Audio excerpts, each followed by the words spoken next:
Assalamualaikum warahmatullahi wabarakatuh. Low battery, please charge. Alhamdulillah, wassalatu wassalamu ala rasulillah wa ala alihi wa sahbihi wa man wala, amma ba'd.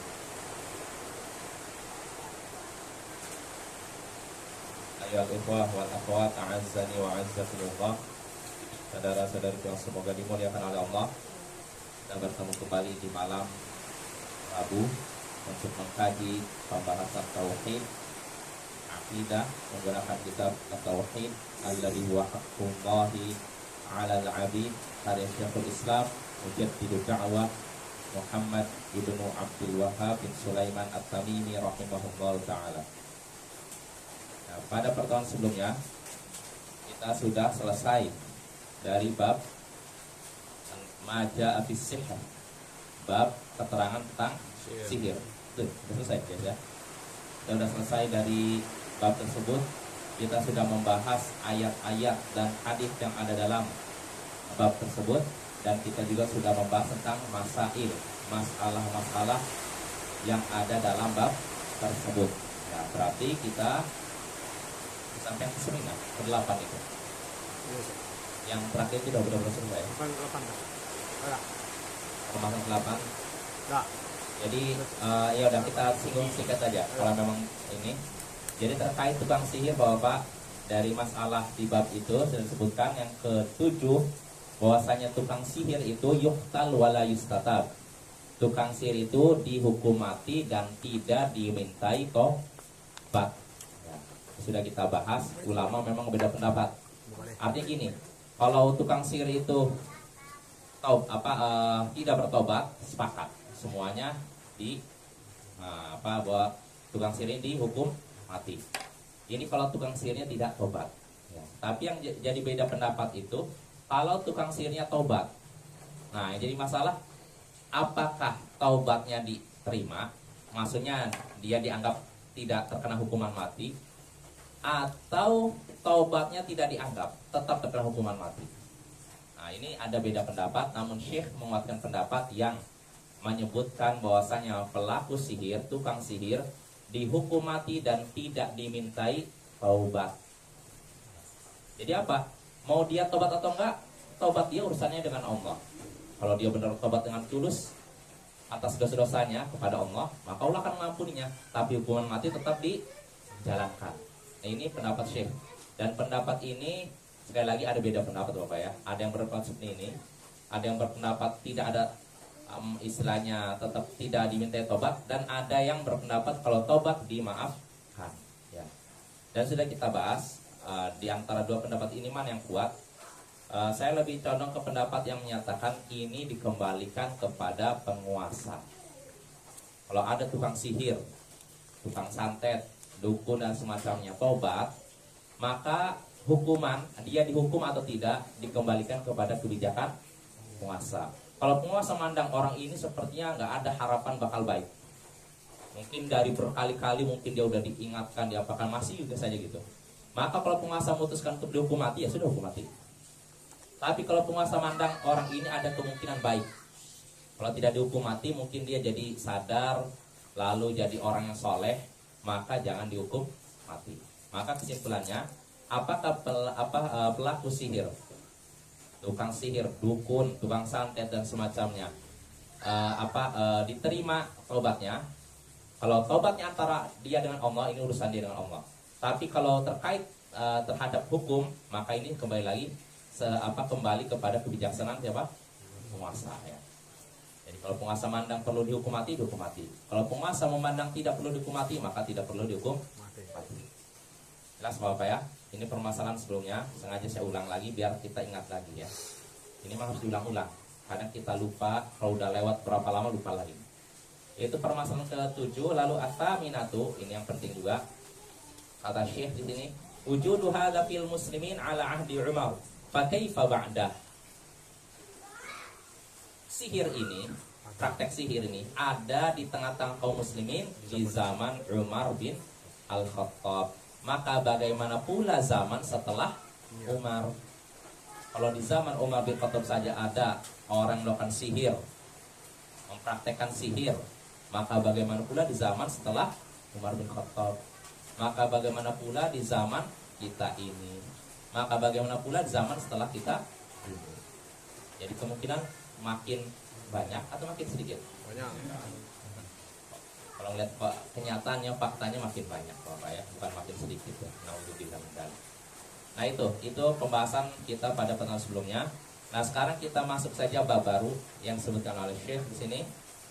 Berkata Syekh rahimahullah taala, babu bayani syai'in min anwa'is sihr. Bab keterangan atau bab penjelasan tentang beberapa macam sihir. Kita kan sudah bahas pada bab sebelumnya tentang sihir, bahaya sihir, hukuman bagi tukang sihir. Nah, timbul pertanyaan, terus apa yang dimaksud sihir? Kok sampai bahaya seperti itu? Kok sampai pelakunya terancam hukuman mati? Apa itu sihir?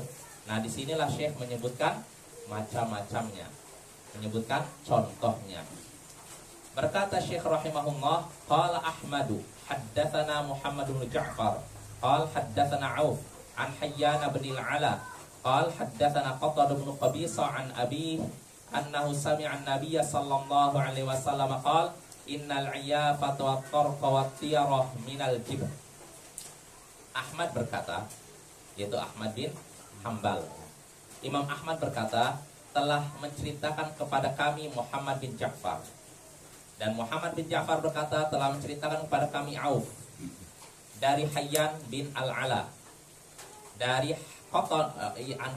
Hayyan bin Al-Ala berkata, telah menceritakan kepada kami Qatadah bin Qabisa dari ayahnya, bahwasanya dia mendengar Nabi SAW bersabda, sesungguhnya iyafah, tor, waktiyarah ini termasuk jibet. Kita bacakan dulu Bapak ya, nanti keterangannya nyusul. Kata Nabi SAW, sesungguhnya iyafah, tor, tiarah termasuk jibet. Ada berapa nama ini disebutnya? 4 ya, nama asing semua kan? Iyafah, tor, tiarah termasuk jibet. Apa maksudnya? Syekh menyebutkan sini penjelasan dari ulama setelahnya. Qala Auf menjelaskan al-iyafatu zajrut tayr. Tadi sebutkan iyafah, tor, tiara termasuk jibet. Apa itu iyafah? Iyafah itu adalah mengusir burung.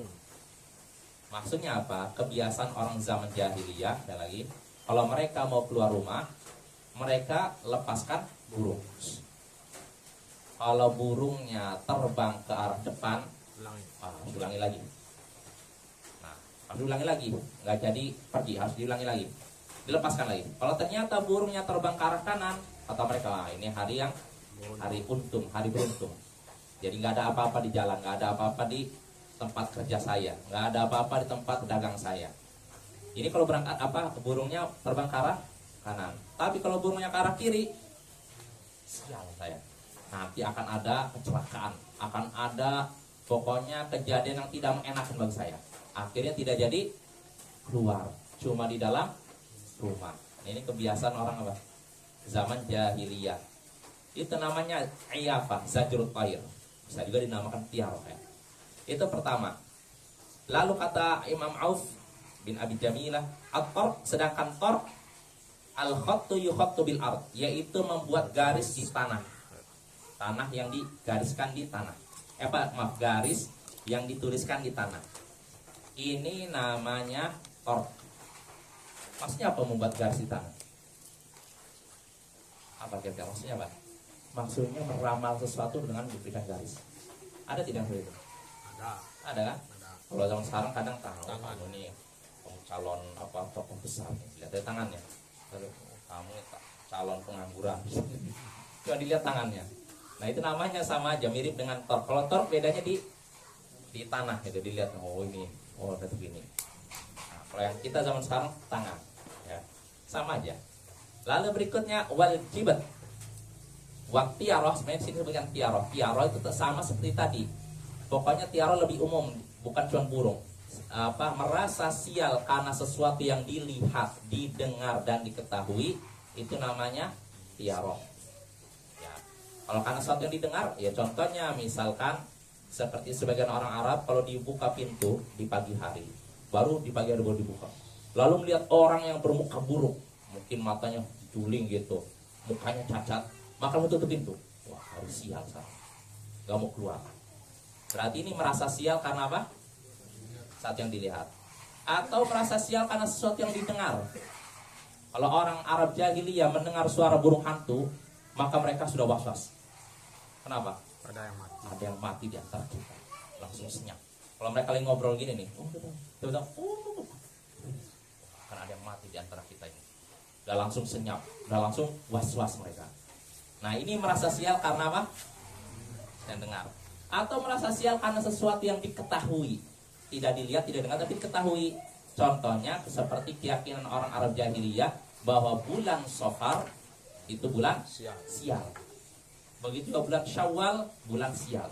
Maksudnya apa? Sial ini. Artinya kalau ada orang yang melakukan bisnis di bulan itu akan sial. Bisnisnya berantakan. Kalau nikah di bulan itu, nikahnya akan berantakan juga. Seorang wanita menikah dengan seorang pria di bulan Syawal, bulan Safar, maka pernikahannya nggak akan bahagia. Nanti dia akan bentrok terus dengan suami. Nanti dia akan disengsarakan oleh suami. Nah, ini namanya merasa sial karena sesuatu yang diketahui. Nah, itu namanya tiaroh, dan itu kebiasaan orang Arab jahiliyah. Jadi Bapak, orang Arab jahiliyah meyakini bulan Safar, bulan Syawal ini bulan sial. Padahal Nabi kita menikahi Aisyah di bulan Syawal dan mulai digauli di bulan Syawal. Pertanyaannya, apakah Aisyah sengsara setelah nikah? Enggak, dia termasuk wanita yang paling bahagia, istri Nabi yang paling bahagia, bahkan paling dicintai Nabi. Nabi ditanya, siapa orang yang paling kau cintai Rasulullah? Ditanya oleh Abdullah bin Amr bin Al-As. Maka jawaban Rasulullah, Aisyah. Terus Abdullah bin Amr bin Al-As nanya, bukan laki-lakinya maksudnya, bapaknya. Siapa itu? Bapaknya Aisyah, Abu Bakar. Nah, itu. Ini menunjukkan, lihat, Aisyah dinikahi di bulan Syawal, mulai digauli bulan Syawal, tapi walaupun begitu dia tidak sial kan? Malah dia jadi wanita yang paling beruntung di antara istri-istri Nabi. Itu menunjukkan bahwa keyakinan sial terhadap bulan tertentu, waktu tertentu, hari tertentu, nomor tertentu, itu namanya tiaroh. Dan itu keyakinan batil yang sudah ada sejak zaman jahiliyah, zaman kebodohan. Maka jangan sampai zaman kebodohan dipraktekkan di zaman pengetahuan. Sekarang kan zaman pengetahuan, kan sebab maju teknologi canggih, tapi anehnya masih ada saja yang mempercayai seperti itu. Ya tidak? Ya contohnya yang meyakini angka 13 angka sial. Ada nggak? Ada, bahkan orang-orang kafir bule, mereka udah ngerti teknologi, masih meyakini seperti itu. Sial katanya kalau punya rumah nomor 13. Nah, ini jangan seperti itu ya. Kita yang sudah belajar tauhid jangan sampai ada anggapan seperti itu. Nah, kita kembali lagi. Jadi tadi kan Rasulullah SAW menyebutkan bahwa iyafah, torq, wa tiarah termasuk cibat. Iyafah mengusir burung untuk tahu ini hari ini pas untuk pergi atau tidak. Torq yaitu membuat garis di tanah untuk meramal. Ya. Sedangkan tiarah tadi merasa sial karena apa? Saat yang dilihat, didengar atau diketahui. Nah, semua itu kata Nabi termasuk jibat. Dan jibat, Al-Hasan berkata maksud jibat yaitu ronnatu syaitan, suara setan. Isnaduhu jayyid, sanad hadits ini bagus ya. Jadi semua tadi iyafah mengusir burung, lalu membuat garis di tanah, dan tiara merasa sial karena sesuatu yang dilihat, didengar dan diketahui, ini semua adalah suara setan. Maksudnya ini bisikan setan. Dan jibat Bapak, kalau kita bahas pada pertemuan sebelumnya, kata Umar jibat itu sihir. Mungkin yang lebih pas ya. Walaupun bisa disambungkan. Sihir ini kan bisikan dari setan kan? Ya tidak? Ya. Sihir ini kan istilahnya anjuran dari setan kan? Kalau ada orang melakukan sihir, setan memberikan dorongan nggak? Ya. Mendukung tidak? Dukung ya, maka ada hubungannya. Jadi mengusir burung tadi yang pertama, membuat garis di tanah, merasa sial karena sesuatu, ini termasuk wahyu setan, bisikan setan, dan juga sihir. Nah ini sesuai dengan judul bab. Karena judul babnya bab penjelasan tentang macam sihir. Nah berarti apa sihir itu? Kalau kita ditanya, apa itu sihir? Sebutkan tadi. Musir. Nah, gitu ya. Lalu kedua, nah, lalu ketiga, merasa sial karena sesuatu. Karena sesuatu yang dilihat, didengar, atau diketahui. Nah itu salah beberapa macam sihir. Jelas Bapak ya? Ya, lalu kata Imam Syekh Muhammad bin Abdul Wahhab di sini, wali Abi Daud wal Nasai wa Ibnu Hibban fi sahihi al-musnad minhu. Dan hadis tadi juga diriwayatkan oleh Imam Abu Daud, An-Nasai dan Ibnu Hibban dalam sahihnya. Oh, maksudnya ini, yang diriwayatkan oleh Abu Daud, Nasai dan Ibnu Hibban dalam sahihnya yaitu yang musnad sampai Nabi. Maksudnya gini. Singkat saja ya.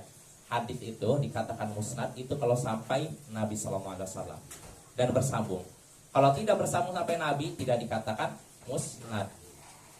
Misalkan hadis sampai bersambung sanadnya tapi sampai sahabat, namanya bukan musnad, tapi mauquf. Jelas apa?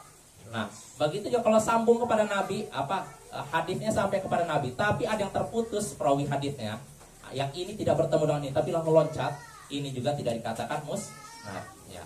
Artinya begini, yang diriwayatkan oleh Imam Abu Daud, An-Nasai dan Ibnu Hibban dalam sahihnya cuma sampai perkataan Nabi saja. Sesungguhnya iyafah, torok dan tiaroh termasuk jibat sampai sini. Tapi yang diriwayatkan oleh ulama lain ada penjelasannya di bawahnya. Jelas ya? Yang disebutkan oleh Imam Abu Daud, Nasai, Ibnu Hibban cuma sampai sabda Nabi saja. Adapun keterangan di bawahnya nggak disebutkan. Disebutkan oleh yang lain, oleh Imam Ahmad. Ya itu ya. Lalu kita lanjut lagi. Itu masalah hadis ya. Kita nggak akan ini, kecuali kalau kita udah belajar mustalah hadis nggak apa-apa. Nyambung insyaallah. Lalu berikutnya kata Syekh Muhammad bin Abdul Wahhab rahimahullah, wa an Ibnu Abbas radhiyallahu anhuma qala Rasulullah sallallahu alaihi wasallam, man iktabasa syu'batan minan nujum faqad iktabasa syu'batan minas sihr zada ma zad. Rawahu Abu Daud bi isnadin sahih. Dari Ibnu Abbas, semoga Allah meridhai keduanya. Semoga Allah meridhai keduanya. Keduanya ini siapa? Ibnu Abbas dan ayahnya, yaitu siapa? Abbas ya. Kedua-duanya sahabat Nabi. Dari Ibnu Abbas, semoga Allah meridhainya, ia meridhai keduanya, ia berkata, Rasulullah sallallahu alaihi wasallam bersabda, siapa yang mempelajari cabang dari ilmu nujum, maka dia sudah melakukan satu cabang dari sihir. Siapa yang mempelajari satu cabang ilmu nujum, maka sungguh dia sudah melakukan satu cabang dari sihir. Zada mazad, makin banyak mempelajari ilmu nujum berarti makin banyak melakukan sihir. Hadis ini riwayat Abu Daud dengan sanad sahih. Nah, kita bahas apa? Kata Nabi sallallahu alaihi wasallam, siapa yang mempelajari satu cabang ilmu nujum. Apa itu ilmu nujum? Perbintangan. Ilmu perbintangan. Ya, ilmu perbintangan sini maksudnya ilmu astrologi. Kan ada astrologi, ada astronomi. Kalau astronomi yang ilmu yang menentukan kapan masuk waktu Ramadan, itu di antara astronomi. Kapan terjadi musim gugur, musim semi, itu astronomi dan itu diperbolehkan. Tapi yang tidak boleh itu astrologi. Kalau muncul bulan ini berarti si fulan yang lahir di bulan ini nanti hari sialnya hari Kamis. Jodohnya orang yang bintangnya Leo. Ini Sagittarius, orang ini lahir bintangnya Sagittarius, maka jodohnya wanita yang bintangnya Leo. Terus wanita ini lahirnya misalkan bintangnya apa lagi, Sagittarius, paling nggak hafal, siapa yang hafal? Ya kurang lebih gitulah. Itu kan astrologi kan, yang bintang ini nanti jodohnya bintang ini. Nah itu astrologi dan itu termasuk ilmu nujum.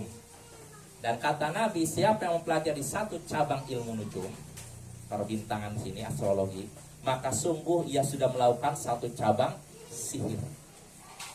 Jadi ilmu nujum termasuk sihir. Mempelajari satu cabang ilmu nujum, maka dianggap sudah melakukan satu cabang dari sihir. Zada mazada, makin sering, makin banyak mempelajari ilmu nujum, maka makin banyak melakukan sihir. Dan makin banyak melakukan sihir, berarti makin banyak apa? Melakukan syirik. Makin banyak melakukan syirik, berarti makin banyak dosanya. Ya ini Bapak ya. Dan itu dosa besar ya. Maka sudah pernah kita singgung, nggak usah kita melihat apa zodiak yang ada di mana majalah-majalah remaja itu. Biasanya kan di majalah remaja disediakan zodiak bintangmu apa tidak. Anak muda bisa melihat itu syirik. Apa? Ah itu syirik itu. Ketika orang mempercayai itu, dia sudah melakukan dosa yang besar daripada zina, daripada membunuh, daripada korupsi. Karena itu dosa syirik. Nah makanya kita nggak boleh ngeliat walaupun iseng Bapak. Iseng tuh main-main aja, saya cuma iseng aja pengen tahu sih kayak gimana sih. Nggak ada manfaatnya. Kecuali kalau kita ingin tahu dan ingin membantah. Misal apa sih yang dimaksud ilmu nujum? Saya nggak paham, coba saya pengen tahu kayak seperti apa. Oh kayak gini ya. Nanti kita ngejelaskan ke orang nih, yang ilmu nujum itu contohnya begini, nah ini nggak boleh. Ya, itu nggak masalah. Tapi kalau kita cuma main-main baca, jangan. Sama seperti kita melihat maksiat main-main, boleh. Boleh kita melihat maksiat main-main aja. Nggak boleh. Tapi kalau kita melihat maksiat tujuan untuk mengingkari, boleh. Jelas Bapak ya. Maka jangan kita melihat apa zodiak gitu yang apa perbintangan itu yang ada di majalah-majalah remaja itu kemungkaran. Bahkan itu Bapak-bapak, maaf, adanya zodiak seperti itu lebih mungkar dibandingkan di situ gambar wanita telanjang. Sebagian kaum muslimin kalau lihat gambar wanita pakai pakaian minim kan bisa jadi ada yang robek kan. Wah, apa ini? Siap. Tapi ngeliat zodiak biar aja, diam aja dia. Padahal ini lebih mungkar dibandingkan itu. Ya tidak? Ya kan itu syirik. Kalau yang tadi bukan syirik, tapi maksiat juga. Ya tidak? Iya. Harusnya lebih marah lagi ketika menyaksikan seperti itu. Zodiak ya. Bukan berarti ngelihat wanita telanjang nggak marah, tetap marah. Tapi maksudnya apa? Kalau bisa kemarahannya lebih besar lagi ketika menyaksikan itu. Syirik itu ya. Nah itu salah satu macam sihir ya. Jadi kita sudah bahas ada berapa macam sihir. Pertama iya apa? Mengusir burung untuk tahu ini hari sial atau beruntung. Kedua, membuat garis di tanah untuk ramal. 3, tiaroh, merasa sial karena sesuatu yang dilihat, didengar atau diketahui. Lalu yang keempat ini mempelajari ilmu nujum. Nah ini 4 ya. Lalu berikutnya, Syekh menyebutkan berikutnya. Walinasai min hadithi Abi Hurairah man aqada 'uqdatan thumma nafatha fiha faqad sahar wa man sahara faqad asyrak wa man ta'allaqa syai'an wukila ilaihi.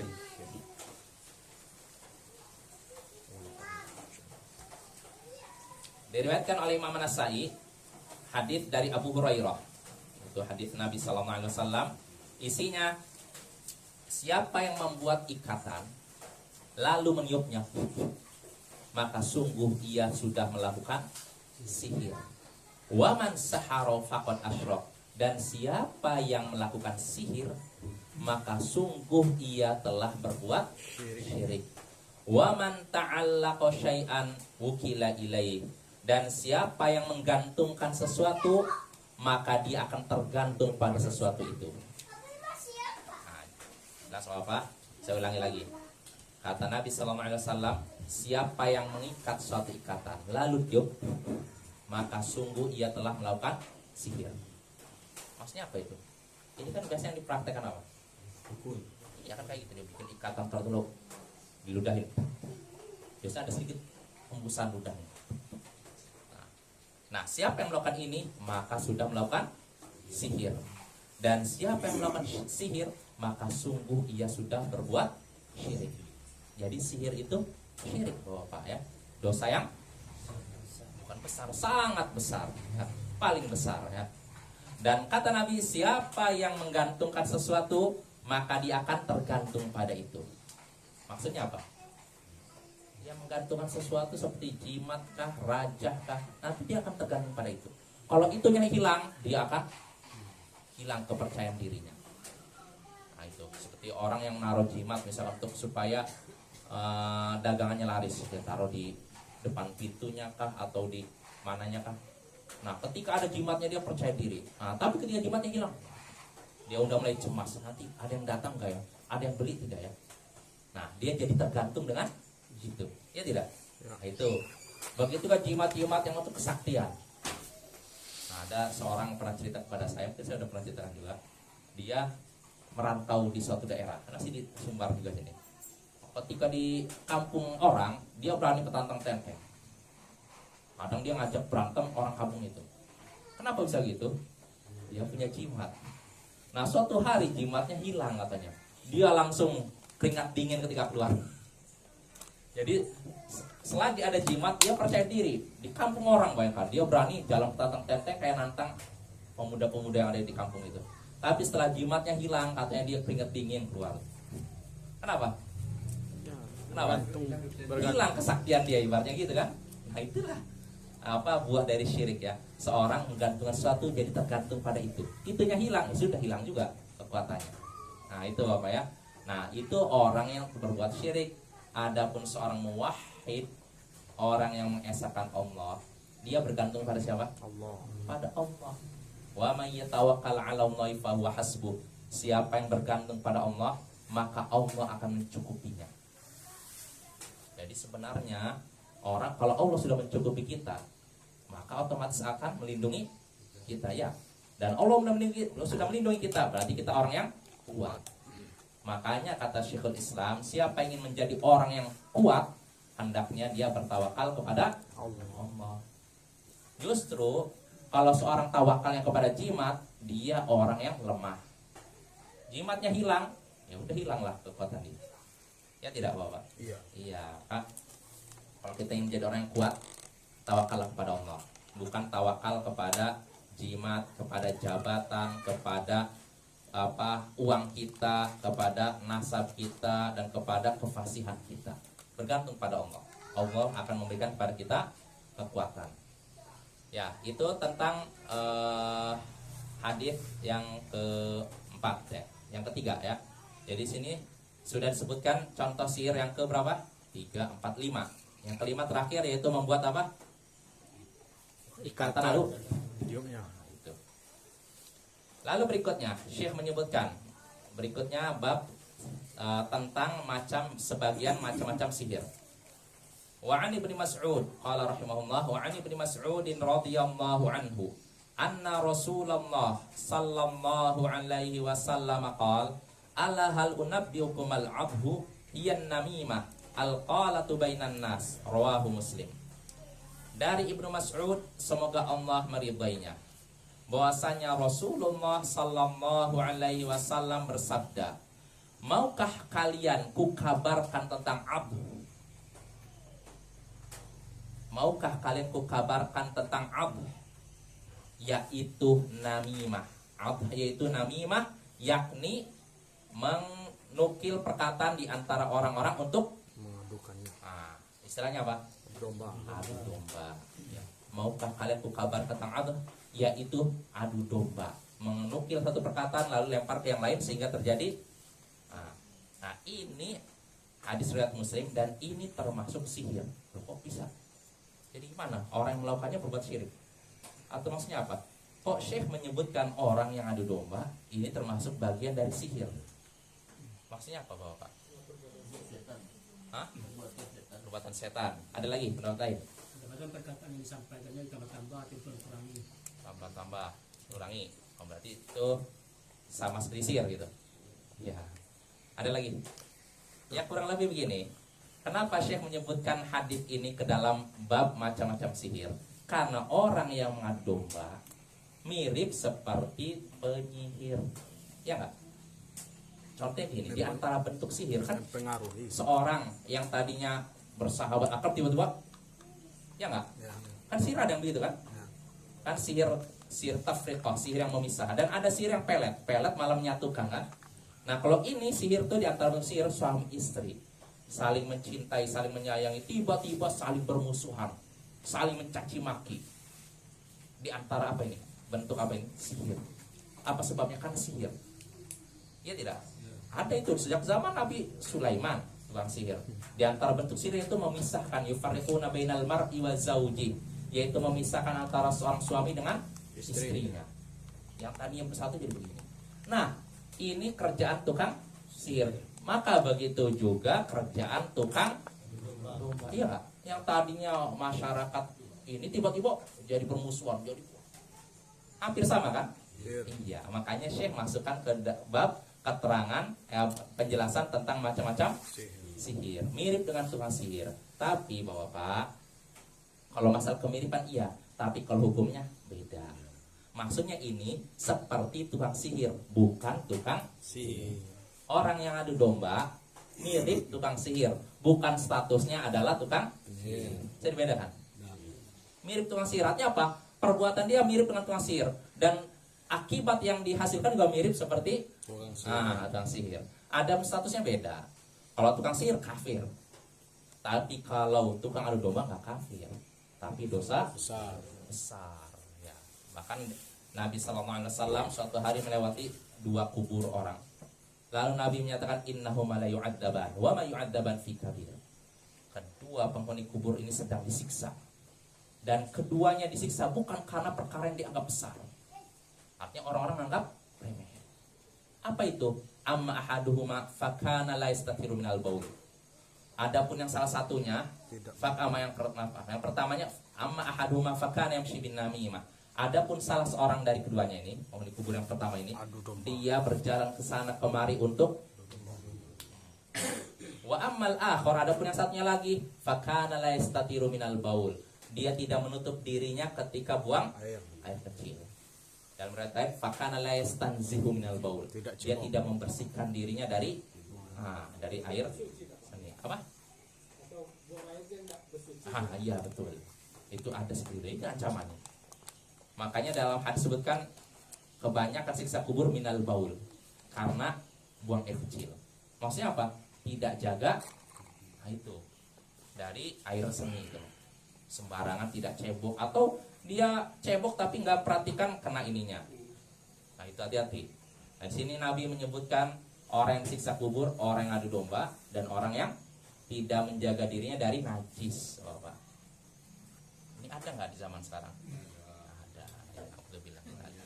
Nah, itu harus kita waspadai. Berarti kayak seorang dai yang menyampaikan membentuk-bentukkan umat itu, misalnya menjelek-jelekkan salafi atau wahabi itu supaya jemaah terpancing juga termasuk domba gitu. Gimana kita? Iya bisa. Lebih parah dah. Ya, bisa tak kayak gitu termasuk provokasi kan? Iya, makanya itu harus hati-hati Bapak. Kita juga dengan orang adu domba tuh harus hati-hati. Jangan mudah terayu godaan maut. Ya, jadi kalau diajak apapun hati-hati. La apalayul dagul mu'minu fi juhin wahidin marratain. Seorang mukmin tidak terjatuh ke lubang yang sama 2 kali. Hadis Nabi masyhur nih. Apa artinya? Kalau seorang nih suatu hari seorang mukmin ditipu sekali wajar. Tapi kalau ditipu 2 kali tidak. Cukuplah seorang itu ditipu dijatuhkan sekali aja. Kalau 2 kali enggak. Kalau 2 kali masih jatuh juga, berarti apa? Blow on. Iya, seorang mukmin harus cerdas ya. Kalau seorang mukmin ditipu sekali wajar, tapi kalau sampai 2 kali, 3 kali, 4 kali ditipu, menunjukkan dia nggak cerdas. Seorang mukmin harus cerdas. Kalau sekali dia udah dijatuhkan, udah cukup ya, cukup sekali aja. 2 kali lagi saya nggak mau. Jelas Bapak ya? Ya itu kerjaan tukang adu domba bahaya ya. Ya jadi itu tukang adu domba mirip tukang sihir, karena sama-sama merusak ya kan, merusak persatuan, cerai-berai gara-gara sikap dia. Tapi kalau statusnya tidak sama dengan tukang sihir ya, perbuatannya aja sama. Tapi kalau statusnya tidak sama. Jelas Bapak? Itu hadis riwayat Muslim. Lalu berikutnya kata Syekh rahimahullah walahuma, dan diriwayatkan dalam Sahih Bukhari Muslim dari Ibnu Umar radhiyallahu anhuma anna Rasulullah sallallahu alaihi wasallam qala inna minal bayani lasihra.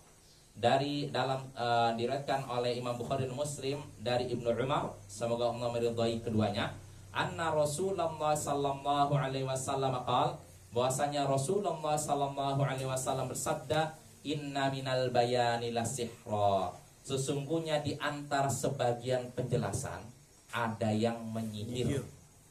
Di antara sebagian penjelasan ada yang menyihir. Maksudnya apa? ada sebagian perkataan bisa mempengaruhi orang. Ya nggak? Kefas. Ada orang kalau berbicara semua bikin Mengagumkan. menarik perhatian dia, sehingga dia tidak berkedip sama sekali. Ada tidak? Ada. Nah ini, jadi ini salah satu bentuk sihir, tapi bukan sihir yang hukumnya kafir. Artinya apa? Syekh kenapa? Kenapa ini disebut sihir? Karena perkataan ini kan bisa mempengaruhi, ya tidak? Iya. Ada seorang ngomong suatu memukau sehingga mempengaruhi pendengar, mempengaruhi kan? Ini kan mirip dengan tukang sihir. Dia bikin ikatan atau tiup, setelah itu langsung ditusuk. Orang yang ini yang dituju kesakitan, ya enggak? Iya. Berarti mempengaruhi kan? Nah, ada lagi suami istri yang saling mencintai, saling menyayangi. Lalu tukang sihir memberikan pengaruh sihir sehingga akhirnya begini. Berarti ada pengaruhnya tidak? Nah, Nah, sama seperti orang yang berbicara lalu pembicaranya memukau. Ini juga sihir, tapi sihir secara bahasa, bukan istilah. Ya. Jelas apa? Karena sihir kan kalau lihat definisinya makhofiya wala tufasababu. Segala sesuatu yang samar dan tersembunyi sebabnya. Tadi artinya apa? Tidak nampak. Ya tidak. Yang namanya sihir tidak nampak. Orang misalkan dalam kondisi ini sadar dia tuh kesakitan, kayak tusuk-tusuk sama jarum sama pedang, padahal dia sehat. Nah ternyata apa? Di ujung sana, di belahan bumi sebelah sana ada tukang sihir yang menyakiti dia. Tidak nampak kan? Iya kan? Iya. Ya tidak. iya. Sebabnya tidak nampak, tapi terasa pengaruhnya. Itulah sihir. Ya, mirip dengan orang yang berbicara memukau lalu mempengaruhi. Samar, tapi bisa mempengaruhi pikirannya dan otaknya. Ya. Jelas Bapak? Ya itu di antara macam-macam sihir ya. Enggak ini saja. Karena Syekh menyebutnya di sini syai, bab penjelasan tentang sesuatu. Artinya tidak semuanya. Tidak semua macam sihir disebutkan. Kenapa, Bapak? Banyak sih tuan. Karena kalau disebutkan banyak ini, mungkin kitabnya tebal. Jadi Syekh cuma menyebutkan sebagian saja. Apa saja yang sudah kita bahas sebagian ini? Pertama, iafa, mengusir burung. Lalu tor, garis. Lalu tiaroh, merasa sialkan sesuatu didengar atau yang dia ketahui. Lalu keempat, membuat apa? Ikatan. Bukan. Ini apa? Mempelajari ilmu nujum. Ya. Yang kelima, Ikatan. amat ikatan. Lalu yang keenam, mengadu domba. Lalu yang ketujuh, mengucapkan suatu perkataan yang memukau. Ini semua macam-macam sihir. Cuma sihir yang kedua yang terakhir ini tidak sama dengan sihir yang lima. Kalau yang lima ini kafir, ya, syirik. Tapi kalau ini enggak, mirip tapi tidak syirik. Jelas Bapak ya? Nah, sama seperti adu domba kan? Adu domba kan sama seperti sihir yang itu kan, merusak hubungan. Nah, tapi statusnya beda dengan sihir yang jenis 1 sampai ke 5. Ya mungkin saja. Soal pada pertemuan berikutnya kita lanjut pembahasan masih masail ya, masalah yang ada dalam bab Sihir. penjelasan sebagian dari macam-macam sihir. Ya, subhanallah. Bagaimana dalam salah itu apa nih imam sudah membaca al-fatihah walat dolin. Jadi makmum bilang amin, aminnya amin, marah itu kan? Macam mana itu kan? Ya, nggak Kita boleh. marah sama Allah kita.